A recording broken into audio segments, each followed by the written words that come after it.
Apple just unveiled iOS 26's new liquid glass design at WWDC 2025, and it's definitely a big change. But Android users like myself were knee-deep in deja vu. I'm Jason Howell, Android fan since the beginning, and by the end of this video, you're going to know how Apple's groundbreaking features connect to something Android pioneered over a decade ago, and why things just got even more personal. Apple's Worldwide Developers Conference delivered the company's first major iOS redesign since 2013. The demos were really flashy, the features very impressive, and Tim Cook's presentation had that signature Apple magic. But throughout, I was reminded of the fact that Apple often takes its time bringing features to market, and when they do, it's very often a highly polished take on a theme Android users know very well.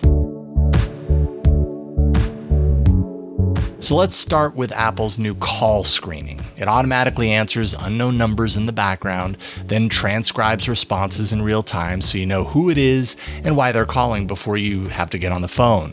Hold Assist detects hold music so you can do other things and then alerts you when humans actually return to the call, which sounds amazing, doesn't it? It is. I've been using this exact feature on my Pixel since 2018. Google's call screen, which first debuted on the Pixel 3, filters spam before calls even ring my phone, so I don't even have to pick it up.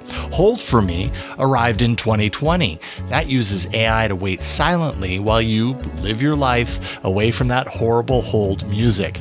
Apple's version adds some nuanced voice detection to the mix, but the core idea of reclaiming time from telemarketers, well, that's been a Pixel staple for 7 years. Next up is iOS 26's spam detection. If a message is detected to be spam, it gets routed to a new dedicated unknown senders folder where it stays silenced unless you explicitly approve of it. It's clean, it's simple, and effective. Google's Messages app introduced on-device spam filtering back in 2018, and I can't even tell you how much time I've saved because of it. Android goes even further, though, by automatically warning about spam calls in the phone app. And just earlier this year, Google began to roll out real-time scam detection during conversations using on-device AI that can recognize scam patterns inside of your phone calls, with your permission, of course. Now, don't get me wrong. Apple's implementation is a solid start, but it's not quite as sharp as the tool that Android has been perfecting for nearly a decade. Live translation in iOS 26 is a big deal, no doubt about it. It converts speech and text across messages, FaceTime, and calls. AirPods even speak translations mid-conversation. The integration appears seamless and genuinely useful, no doubt about it. Android delivered similar features back in 2021 when Live Translate debuted on the Pixel 6 with offline translations in more than 20 languages.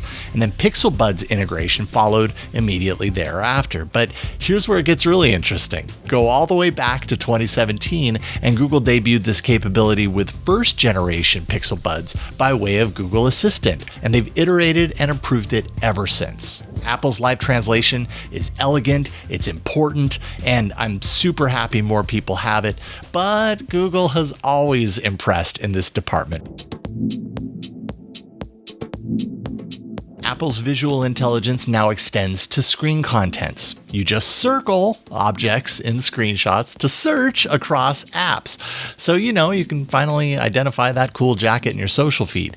If this feels familiar, you probably have heard of Circle to Search, one of my favorite features to hit Android in years. It actually launched in January 2024 with almost the exact same function, letting users circle, highlight, or tap any screen object for visual search. It also works across all apps, like Apple's implementation. And unlike Apple's approach, it doesn't actually litter your photo roll with screenshots when it's all done. Genmoji now has the ability to combine emoji together with text prompts that create custom stickers and emoji mashups. It's dynamic generation that meets expressive creativity. To be honest, it looks like a heck of a lot of fun to use, I'm not gonna lie. Android's Emoji Kitchen has offered emoji mashups since 2020 through Gboard, though to be completely fair, Google's approach involves pre-designed combinations of emoji that isn't driven by on-device AI. Still, remixing emoji in the kitchen results in more than 100,000 combinations, which feels pretty darn comprehensive no matter how they got there. Gboard also added AI-driven Pixel Studio sticker generation in 2024. That matches closely to some of Apple's AI customizations here. Regardless, Apple's approach is obviously a bit more flexible, but remixing emoji for messaging, well, same, but different. But here's where things get really interesting. Apple's biggest story was Liquid Glass, a design language that feels futuristic and also feels pretty familiar. I mean, seriously, look at this Android icon pack from 2015. You'll see where Apple got its inspiration. All right, so I am trolling just a little bit. I couldn't help it. But here's the deeper connection that I promised earlier, and where I think things will continue to get interesting. Liquid Glass shares a similar philosophy with Google's Material Design, even if they both take a very different approach. Both of them aim to unify digital interfaces by emulating real-world elements. Apple wants something, quote, purely digital to feel natural and alive. That was from the presentation. And they do that by drawing from Vision OS's physicality. Google, on the other hand, has focused on tactile surfaces and adaptive layouts since Material Design launched way back in 2014, and they've iterated on that philosophy ever since. And this is where competition gets really personal. Material 3 Expressive launches with Android 16 later this year. They're doubling down on bold, personalized interfaces with motion informed by real-world physics. I did a video on this that you should check out if you want to know more.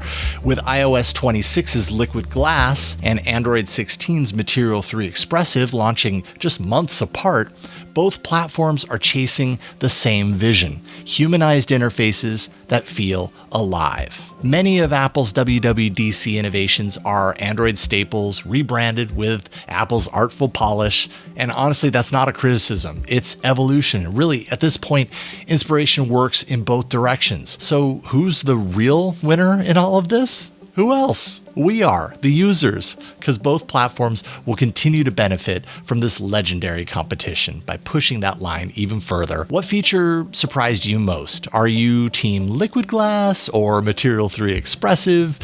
Whatever it is, drop your thoughts below. And if you want deeper dives into mobile tech with a human perspective like this, make sure and subscribe because the mobile world just got interesting yet again.